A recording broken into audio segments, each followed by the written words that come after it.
Hello बच्चों, चलिए प्रश्न पढ़ते हैं। प्रश्न दिया है, एक परख नली में शीरे के घोल एवं यीस्ट को भरकर एक गर्म स्थान पर रात भर रखा गया। इस मिश्रण से प्राप्त गैस विकल्प ए आग बुझाती है, विकल्प बी प्रज्वलित किए जाने पर जलने लगती है, विकल्प सी चूने के पानी को दूधिया कर देती है तथा विकल्प डी ए एवं सी दोनों। तो इस प्रश्न में हमें एक प्रक्रिया दी गई है और उसको हमें बताना है कि इस प्रक्रिया के द्वारा जो उत्पाद या जो गैस उत्पन्न होगी उसमें से इनमें से क्या प्रभाव पड़ेगा।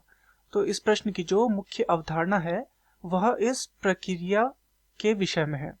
तो ये प्रक्रिया पहले हमें पहचानिए। तो ये जो प्रक्रिया है ये क्या है? किण्वन है। यहाँ पर जो प्रक्रिया हमें दी गई है, क्यों? क्योंकि यहाँ पर यीस्ट का प्रयोग किया गया है और शीरे के घोल में। तो ये जो प्रक्रिया होगी ये किण्वन होगी। तो चलिए इस प्रक्रिया को देखते हैं कि ये इसमें क्या क्या होता है।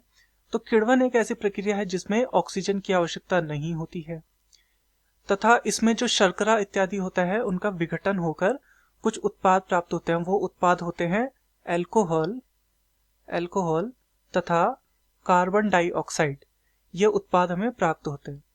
तो यहाँ पर हमने देखा कि कौन सी गैस प्राप्त हुई, हमें यहाँ पे कार्बन डाइऑक्साइड CO2 प्राप्त हुई। और यहाँ पर हमसे प्रश्न में भी यही पूछा गया कि इस मिश्रण से प्राप्त गैस तो CO2 क्या क्या करेगी। विकल्पों को देखते हैं। विकल्प ए है आग बुझाती है।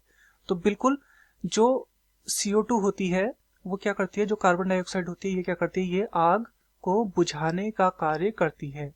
आग बुझाने का कार्य ये करती है। तो ये वाला विकल्प हमारा जो है विकल्प ए ये बिल्कुल सही है। विकल्प बी है प्रज्वलित किए जाने पर जलती है। तो जो बी विकल्प है ये हमारा गलत हो जाएगा। क्यों?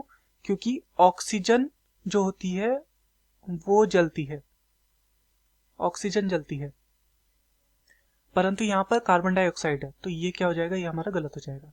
विकल्प सी है कि चूने के पानी को दूधिया कर देती है।